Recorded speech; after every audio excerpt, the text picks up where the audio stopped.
Howdy,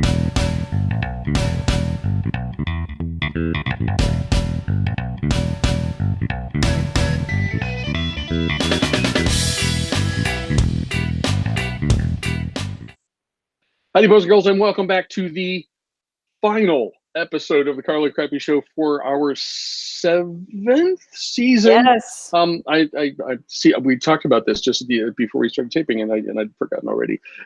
We've been doing this for a long time, and we're happy to be back for one more show for this season, where we will discuss the mythical, not so mythical, national championship game, which is coming up on Monday. But first, let's talk about some other stuff. Hi, Carla. Happy New Year. Happy New Year. Happy 2019. It's a whole new year.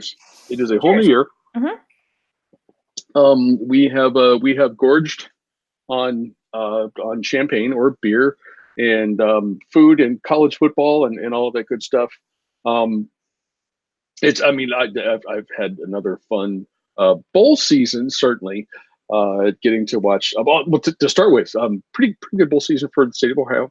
UC beating Virginia Tech. My Bobcats winning their bowl game, the thumping in their bowl game, and then Ohio State winning the Rose Bowl yesterday. Which has your bowl season been good? Had fun? Bowl season was fun. Yesterday was a little stressful for me. It was. You thought that game was going to slip away pretty quickly in the Citrus Bowl, and then I have to do a hat tip to Trace McSorley in his final game of the year, and quite frankly, a heroic effort to try to bring that team back in the second half.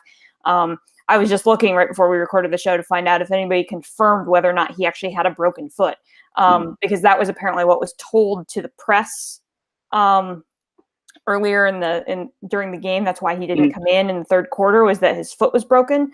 And then all of a sudden he's out there for the second series. And the limp was, really evident. Yeah. That's not just like ouchie guy at the end of the football game. That was a pronounced thing.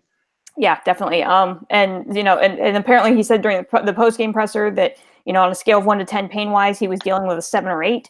And he came out with a boot on his foot during the presser. So, kudos to him. I hope he has a great career. In the NFL, I hope some team takes a chance on him and puts him on a roster, even if it's as on a practice squad somewhere, because the kid's got metal, and he's proven that at Penn State. So, I don't think he's going to have the cachet that someone like a Saquon Barkley has had in the NFL this year. But he's a good kid, give him a shot. I hope somebody takes a chance on him, but it was, all things considered, it was an okay, and kudos to Kentucky. 10-win season. That's probably, arguably their best season ever in football. And that was a heck of a bowl game, but it was really stressful. if you had a fandom in that, not as stressful as the Rose Bowl a couple years ago. But that was stressful, and I really thought they were going to come back and pull that out, but and people will second guess James Franklin for how he kicked the field goal and didn't use the timeouts, and you just but he got to stop him. And that was really, I understand the strategy there. And you got to stop him, and they didn't. And kudos to Kentucky, and here's hoping that 2019 will be an interesting season for the Nittany Lions, but be a whole new offensive scheme there with new quarterback. So it'll be real interesting. We'll see what that looks like. And kudos to your Buckeyes for pulling Big Ten to an above 500 season. Yeah, that's what I was just going to say. Big Ten finished bowl season 5-4. Not quite the gaudy record that the conference had last bowl season, but as things worked out, that wasn't especially telling of what the 2018 season would have in store. The Mid-American Conference was 1-5, shameful. But my Bobcats, as I mentioned before, picked up the 1 win there. And before you start chanting SEC, only 6-5 to this point. Obviously, with a chance to add one more win, but that's not a world-beating thing. And in fact, there weren't really none of the conferences really kind of stood out about. In terms of the domination, the SEC seemed like they had more teams involved with bowl games than anyone else. CUSA was 4-2 in terms of percentage. that's probably about the best that any of the conferences did. The independents were 2-1, and someone finally did beat Notre Dame. Thank you for that. So it's been fun. We had a good bowl season once again, and sad that it's ending. Can I do one more raise of the glass? Please. To the media, the Liberty Bowl that got locked in. Did you see that on Twitter? No, I didn't. Having been a sports writer that has been locked in a facility before because the security guards left before everybody finised filing, it happens quite frequently in high school stadiums. Okay. But yeah, the Liberty Bowl media got locked in the stadium. And it was quite the ordeal on Twitter. It was really funny on New Year's Eve, with them trying to figure out how they were going to get out of the Liberty Bowl. Finally, somebody came with a key and let them out. But hey, to all the journalists that covered all of those bowl games this year, I raise my glass to you. Absolutely. And thanks for a great bowl season. Thanks for all the great Twitter, all the great Twitter posts. Like you mentioned last week, the guy that was running the Twitter accounts for the which bowl was that? The First Responders Bowl.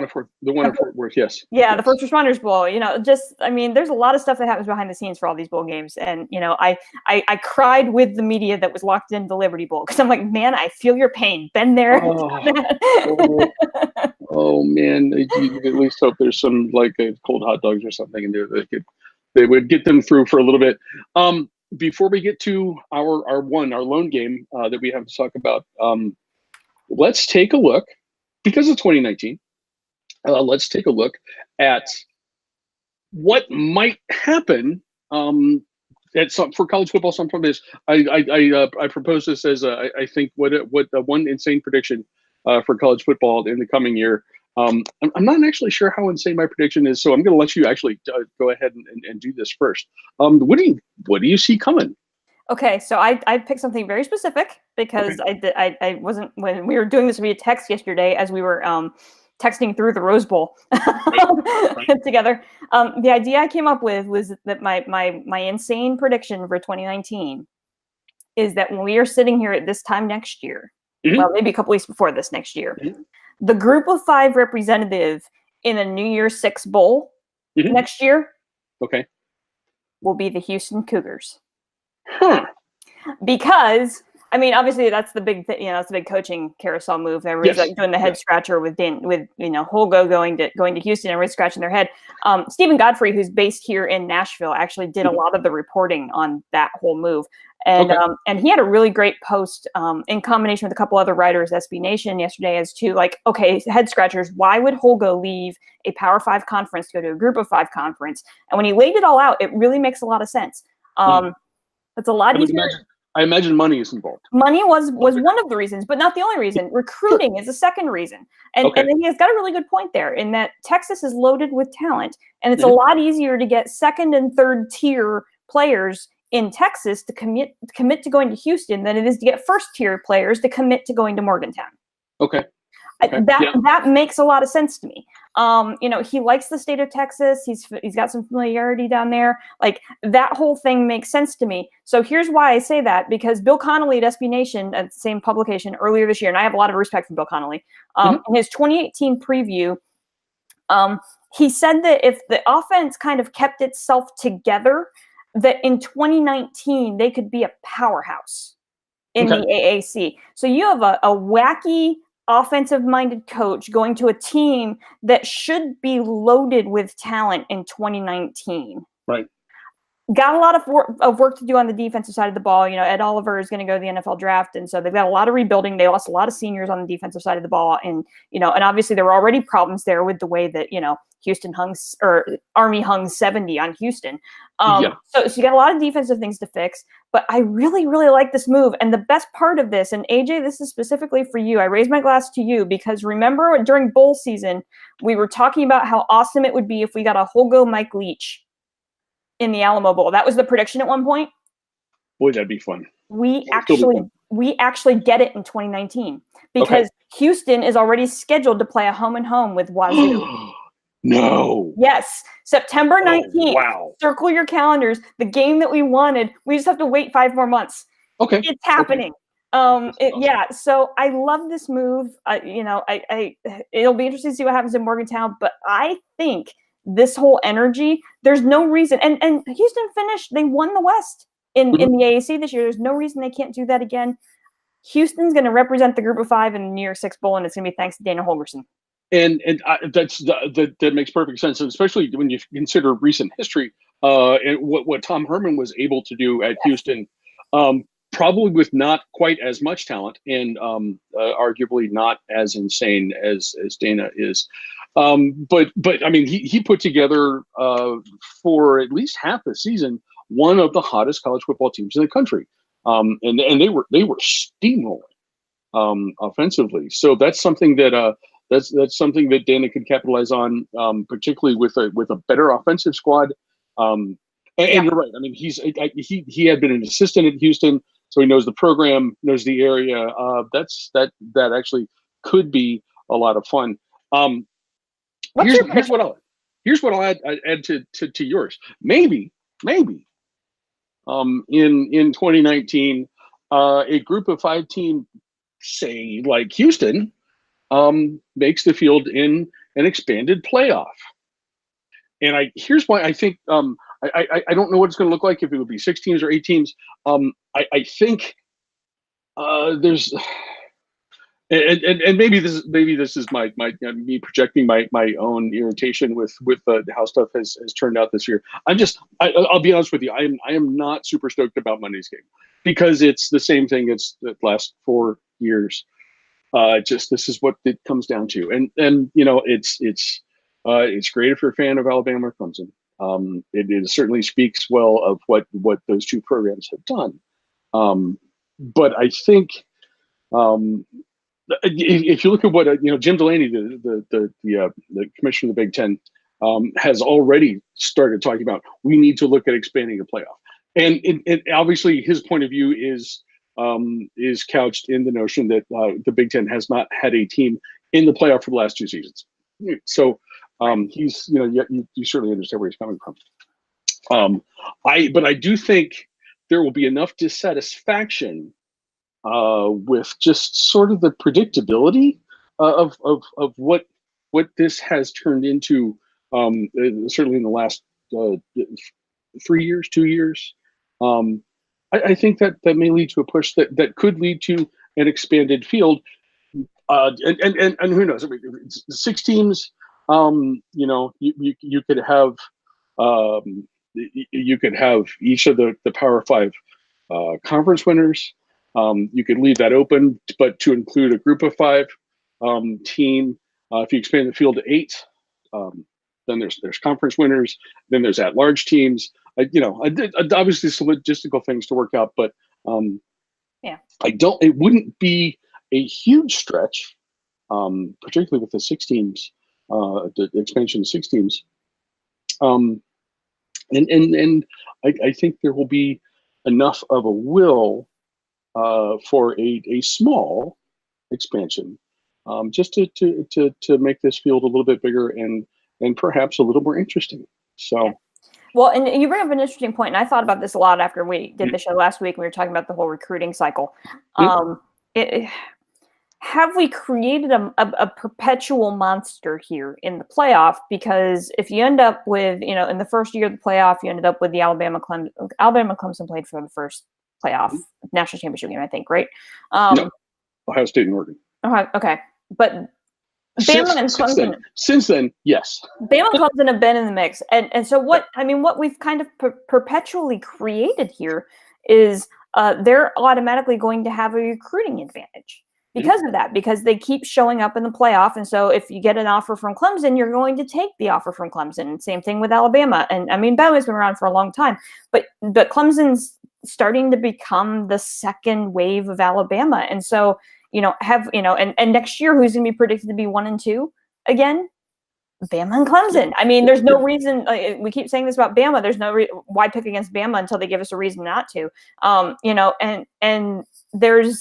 we've created this. Kids are going to want to go to these 2 schools. Will we ever see the parity again? Right. And the way that you solve that problem is what you're proposing is to get more schools in the playoff. It's going to take a while. It's going to take a couple cycles for that to kind of work through. Sure. But I think that's a logical way to kind of maybe bring some parity back into college football, so that the game that we predicted in August isn't the one that we're actually seeing in January, which is what we got this year. Mm-hmm. Mm-hmm. And that's a great point. I can't. The short of retirements by Dabo and Yeah. if you look at this now, you got to think there's no reason not to pick Alabama and Clemson 1 and 2 at the beginning of next season. Yep, absolutely. So yeah, expanding the field would at very least make this more entertaining for more fan bases. But it also would it could help a little bit further down the line. Could help bring a little more parity and spread that wealth a little bit. So speaking of Alabama and Clemson, they will play. Those two teams will play each other on Monday night. We're going to see how many tickets they actually sell right by stadium in Santa Clara. The ESPN preview page for this game actually shows.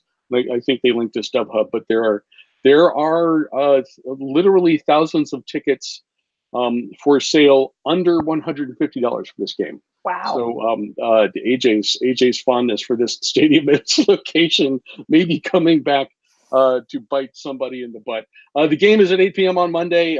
Alabama is favored by 5.5 points. Carla, what do you see with the game? There's your problem right there, right? The 8 o'clock Eastern kick means that they're kicking at 5 o'clock in Santa Clara, which is, right in the heart of rush hour. So here we go. AJ, you were right. Yeah, gosh. I mean, the location of this game absolutely stinks. And the fact that, you've got two East Coast teams that essentially have to fly all the way across the country to play this game. I think maybe maybe California won't be hosting a championship game for a while. I get irritated with how many games are neutral site games, bowl games hosted in the South. But it's the geographic center for just about everybody. I mean, even if as a Midwesterner, it's not that far. California, suburban San Francisco, right? At 5 o'clock on a Monday, right? I mean, just throw everything out. Play this game in Jerry World every single year. I mean, I hate that, but that's kind of you're right. That's kind of the geographic. Soldier Field, playing Soldier Field. No, that's the Big Ten title game. Get it right. No, I'm kidding. That'd be fine too. I'd be happy with that. Yeah. So this game Monday night. So both of these teams did exactly what we expected them to do. I mean, to be perfectly honest, we were at a friend's house watching the playoff games, and to be perfectly honest, I didn't watch a ton of the game. Of either game. No. They were on. I was kind of paying attention, but I mean, they happened. The games played out exactly the way we thought they were going to play out. Notre Dame laid an egg. The guy who predicted Oklahoma to win, notwithstanding. Oh, okay, yeah. And I watched a little bit of that game, just hoping that Oklahoma would offer something for me to grasp onto, and it was pretty clear from the start that it's like, nah, that's not going to happen. Well, and Alabama got off to a fast start, right? And so they spotted a bunch of points. Or Oklahoma spotted them a bunch of points. That's not the role that Oklahoma wanted to be in. And it's done. Right? Yeah. The way that your scenario would have played out is if had they gone tit for tat all the way down, in the first quarter, and that just didn't happen. The Alabama defense was just too much for that Oklahoma offense. Now they gave it a valid effort in the second half. They tried their darndest to come back in that game, but when you spot Alabama that many points, they're not going to allow you back into that game. But that's an interesting point, because the only way to break down these two things is I went through.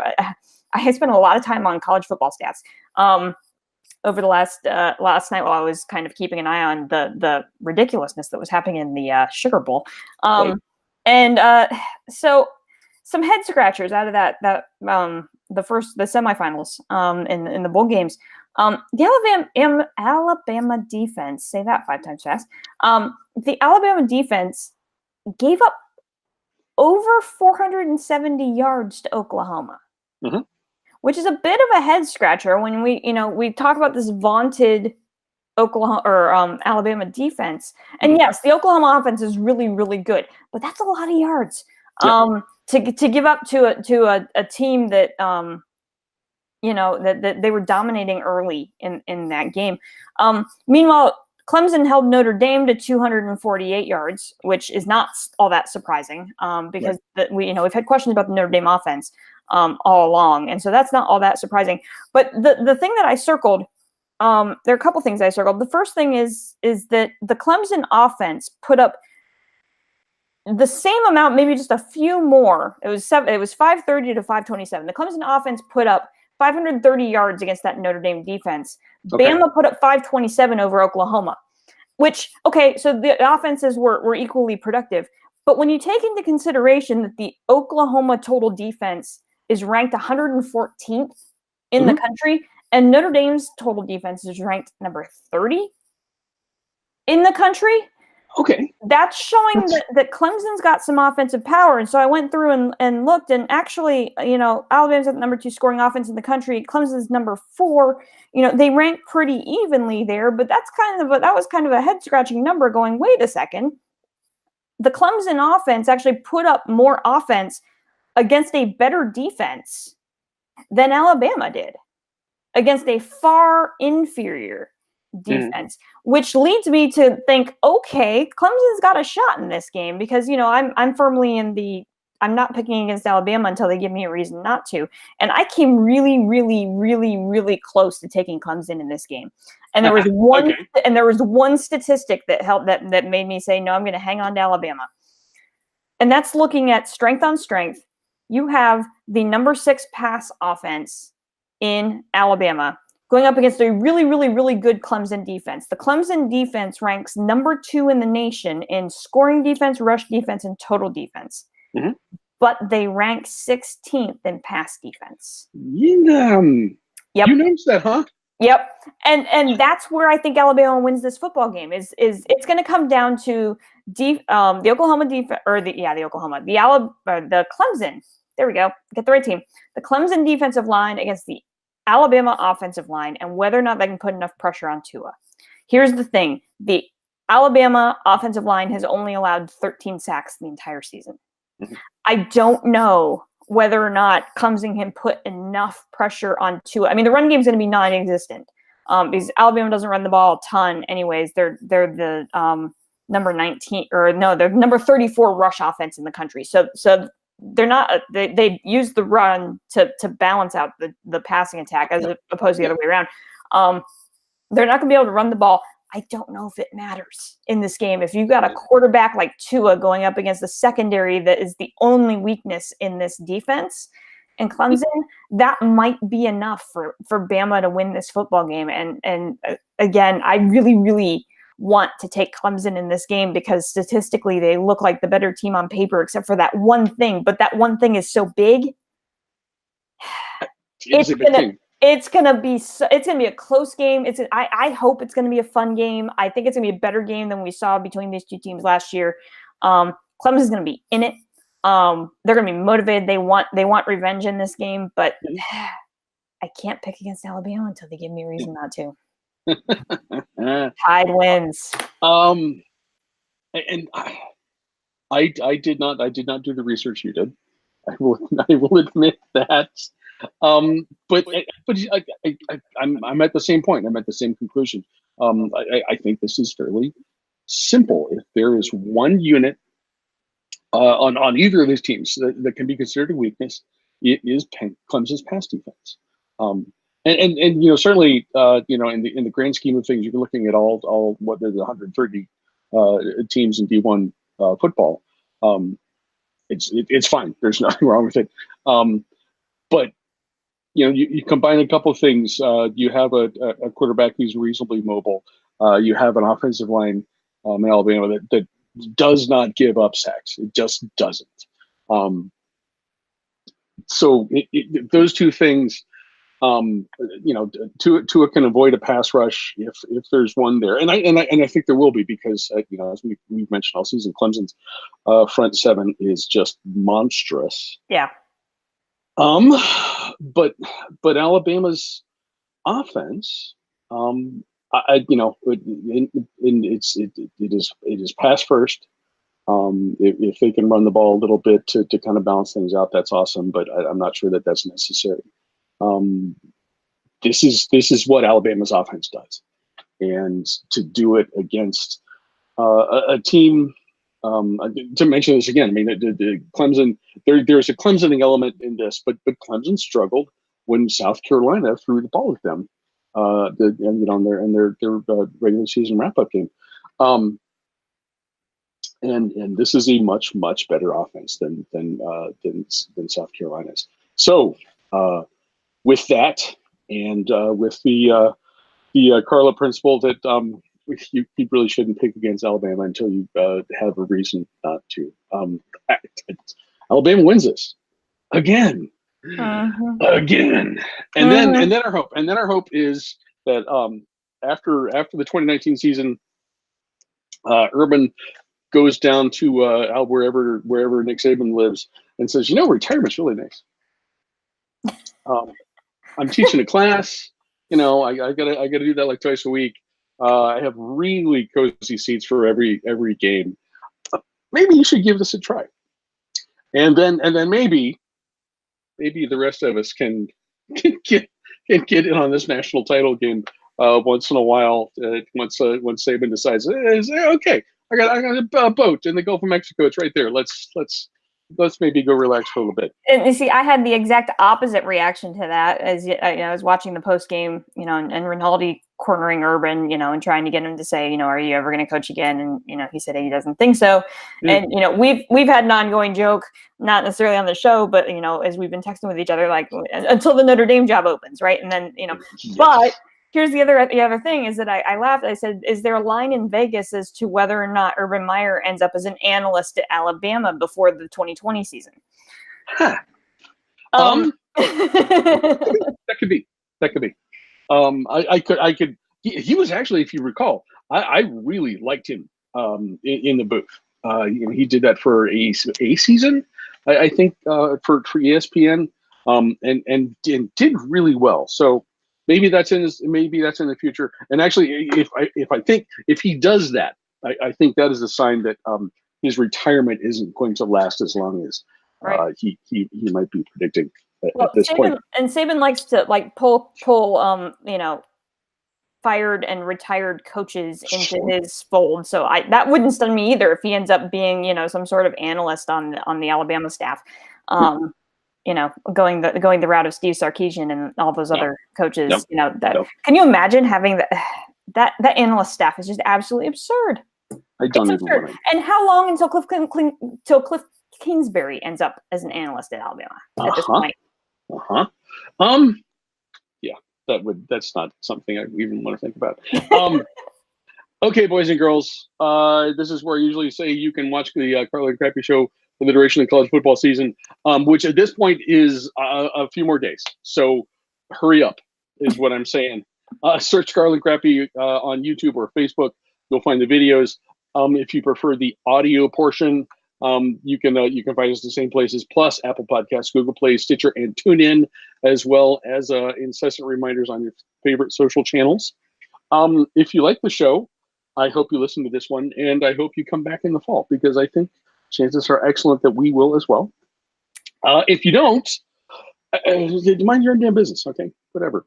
Carla, what final thoughts do you have about next season, this season, Monday night, whatever you have in your glass? Whatever I have in my glass, I'm drinking I'm drinking wine for it's been a kind of an all over the map season, and yet here we are where we started, with Bama and Clemson 1 and 2. We didn't know the order, and we've survived a crazy season, and will we do this again next year where we've got Alabama and Clemson? Got to believe we're going to be 1 and 2 heading into the next season, and are we going to end up here again? I don't know, but it's been a fun ride. It really has. We've seen a lot this year. There's been a lot of really ridiculous stuff happening. I'm kind of sad to see the season come to an end.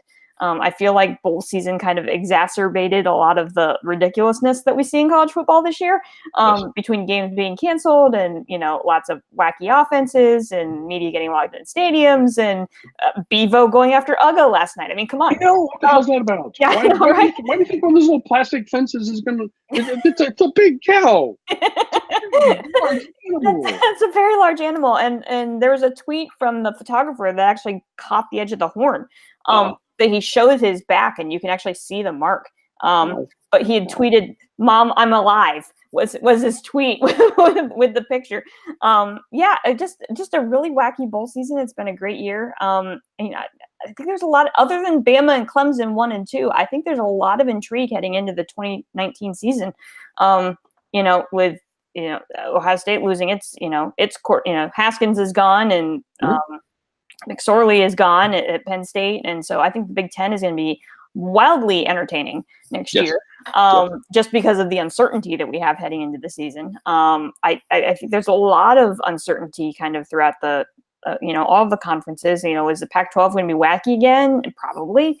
So I think it's going to be a fun 2019. We just have this problem with two teams at the top that are going to be at the top for the foreseeable future. So enjoy the off season. I think heading into the season next year will be fun. And are we officially Carla and Crappy Show the Ocho? That needs T-shirts. That needs to be T-shirts. The Ocho. It has been. I mean, if you're a Ohio State fan, obviously it's been a really weird year. But I can't complain about how things worked out. I said that on Twitter. Winning the games that we did in the regular season, winning the title, winning the Rose Bowl, never. That's not a bad thing. And in anyone's book, I'm always sad to get to this point and see the season end. It wouldn't be the end of the show if we didn't end the season if we didn't see a cat. Yeah, we got to see Cookie. But this is why it's fun, and this is why it is the best sport. All of this stuff, all of the weirdness, coaching changes. What's Dana going to do at Houston? What's Ryan Day going to do in Columbus? What's Jim Harbaugh going to do if he can't win football games? Yeah. This is all stuff that we'll get to see play out in the off season, and then once we get close to football in the fall, and that. The predictability of this year's national title game notwithstanding, I cannot wait for it. Right? Cookie's not telling. Guys, thank you very much for joining us for yet another season of the Carla and Crappy Show. I'm as I said, I am confident. The Ocho will be back with AJ. With AJ, yes. Cookie, and thank you to AJ all year for absolutely. Yeah. Absolutely. AJ and Cookie and Charlie maybe, and certainly the two of us. But we could not do this without you guys, and we really appreciate you being here. Carla. Cheers. Happy New Year. Happy New Year. Happy hockey season. I'm gonna have to start watching hockey again. I know, right? Guys, thank you very much for watching. We will see you back here next fall. Have a great off season, everyone.